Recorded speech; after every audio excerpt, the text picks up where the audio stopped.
everyone, welcome to Friends Flavors. Hi అండి, అందరూ బాగున్నారా? ఈరోజు మనం గోంగూర నిల్వ పచ్చడి తయారు చేసుకుందామండి. దానికి కావాల్సిన ఇంగ్రీడియంట్స్ అన్నీ ఒక పక్కన పెట్టుకోండి. ముందుగా 300 గ్రాముల గోంగూర తీసుకొని శుభ్రంగా కడుక్కొని ఫ్యాన్ కింద ఆరబెట్టుకోవాలండి, తడి లేకుండా. ఇప్పుడు స్టవ్ ఆన్ చేసి కడాయి పెట్టి, కడాయి వేడయ్యాక 1 టేబుల్ స్పూన్ మెంతులు వేసి, మెంతులు గోల్డెన్ కలర్ వచ్చేంత వరకు ఫ్రై చేయాలండి. మెంతులు సరిగా ఫ్రై అవ్వకపోతే పచ్చడి అనేది చేదొస్తుంది. ఇప్పుడు 1 టేబుల్ స్పూన్ ఆవాలు వేయాలి. ఆవాలు చిటపట్టమన్నాక 1.5 టేబుల్ స్పూన్స్ ధనియాలు యాడ్ చేసి, ధనియాలు ఫ్రై అయ్యాక 1 టేబుల్ స్పూన్ జీలకర్ర యాడ్ చేసుకోవాలి. ఇవన్నీ మొత్తం ఒకసారి కలిపి ఈవెన్గా ఫ్రై చేసి తీసి పక్కన పెట్టుకోవాలి. ఇప్పుడు అదే కడాయిలో 1 టేబుల్ స్పూన్ ఆయిల్ వేసి, రెడ్ చిల్లీ వేసి బాగా ఫ్రై చేసుకోవాలి. రెడ్ చిల్లీ కలర్ చేంజ్ అవ్వాలండి, కలర్ చేంజ్ అయ్యేంత వరకు ఫ్రై చేయాలి. ఈ పచ్చడికి ఇలా రెడ్ చిల్లీ వేసుకుంటేనే బాగుంటుంది. నార్మల్ డైరెక్ట్ కారం కూడా వేస్తారు. అలా కన్నా ఇలా రెడ్ చిల్లీ వేసుకుంటే పచ్చడి అనేది మంచి టేస్ట్గా ఉంటుంది. ఫ్రై అయ్యాయండి, తీసి పక్కన పెట్టుకుందాం. అదే కడాయిలో 1 టేబుల్ స్పూన్ ఆయిల్ యాడ్ చేసి గోంగూరని యాడ్ చేసుకుందాం. గోంగూర అనేది మీకు మరీ ముద్దరగా ఉండకూడదు, అలానే మరీ లేతగా ఉండకూడదండి. ఇలా మజ్జిగా ఉండి కొంచెం నీట్గా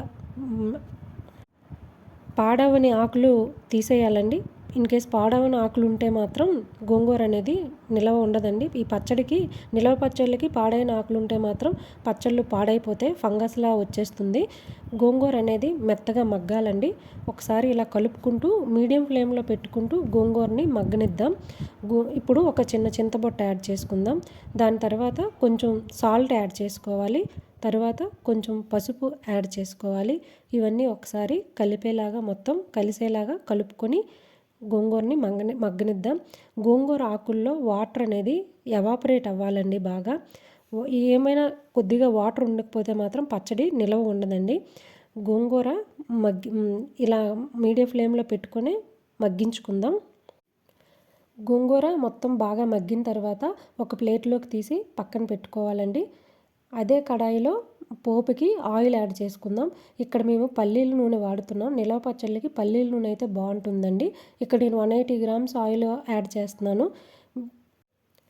ఆయిల్ వేడయ్యాక పొట్టు తీసిన 10 గార్లిక్ యాడ్ చేసుకుందాం. గార్లిక్ అనేది ఫ్రై అవ్వాలండి. గార్లిక్ పోపు దినుసులు ఒకేసారి యాడ్ చేస్తే గార్లిక్ పచ్చివాసన అలాగే ఉండిపోతుంది. ఇలా కొంచెం ఫ్రై అయ్యి గోల్డెన్ కలర్ వస్తే గార్లిక్లో పచ్చివాసన పోతుంది. ఇప్పుడు పోపు దినుసులు యాడ్ చేసుకుందాం. 4 ఎండుమిర్చి, 1 టేబుల్ స్పూన్ శనగపప్పు, 1 టేబుల్ స్పూన్ మినపప్పు, కొద్దిగా జీలకర్ర, ఆవాలు, కరివేపాకు వేసుకుందాం.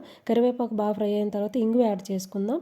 ఇంగువ యాడ్ చేశాక మొత్తం అంతా ఒకసారి కలుపుకొని స్టవ్ ఆఫ్ చేసుకుందాం. ఈ పోపు అనేది బాగా చల్లారాలండి. బాగా చల్లారాకే ఈ గోంగూర మిశ్రమాన్ని కలుపుకోవాలి. ఇప్పుడు ముందుగా వేపెట్టుకున్న ధనియాలు, జీలకర్ర, ఆవాలు, మెంతులు మిక్సీ పట్టుకుందాం. మిక్సీ జార్లోకి తీసుకొని ఇవన్నీ బాగా ఫైన్గా పౌడర్ అవ్వాలండి. బరకగా అసలు ఉండకూడదు. ఫైన్ పౌడర్ చేశాక ప్లేట్లోకి తీసుకుందాం. ఇదే మిక్సీ జార్లో ఎండుమిర్చి యాడ్ చేసుకుందాం. ఎండుమిర్చి కూడా బాగా మెత్తగా అవ్వాలండి. మీరు మెత్తగా అయ్యాక ఒక గ్లాస్ బౌల్లోకి ఈ ఎండుమిర్చి పౌడర్ ట్రాన్స్ఫర్ చేసుకుందాం. ఇప్పుడు అదే మిక్సీలో గోంగూర యాడ్ చేసుకుందాం. గోంగూర ఒక పల్స్ ఇచ్చి సాల్ట్ యాడ్ చేసుకుందాం. సాల్ట్ ఇలా వేస్తే మొత్తం కలుస్తుందండి గోంగూరలో. ఈ గోంగూరని, కారం పొడిని, ఈ ముందుగా పౌడర్ చేసుకున్న ధనియా, జీరా, ఆవాలు, మెంతుల పౌడర్ని అన్నీ బాగా కలిసేలాగా కలుపుకోవాలి. మొత్తం మంచిగా మిక్స్ చేయాలి. ఇలా మిక్స్ చేస్తే పచ్చడి అనేది టేస్ట్ ఉంటుందండి. ఇలా మిక్స్ చేసిన ఈ మిశ్రమాన్ని, పోపు చల్లారిందండి, దానిలోకి యాడ్ చేసుకుందాం. ఈ పోపు ఆయిలు, ఈ పచ్చడి అనేది బాగా కలపాలి. ఎప్పుడు నిల్వ పచ్చళ్ళు అనేవి వెంటనే కాకుండా ఒక 2 రోజులు ఊరిన తర్వాత తింటే బాగుంటాయండి. మొత్తం మిక్స్ చేసుకోండి మంచిగా. ఈ పచ్చడి అన్నం, దోశ, రోటీ, చపాతీలు అన్నింటికి బాగుంటుందండి. బయట అయితే 1 మంత్ నిల్వ ఉంటుంది. ఫ్రిడ్జ్లో అయితే మీకు 3 మంత్స్ వరకు నిల్వ ఉంటుందండి.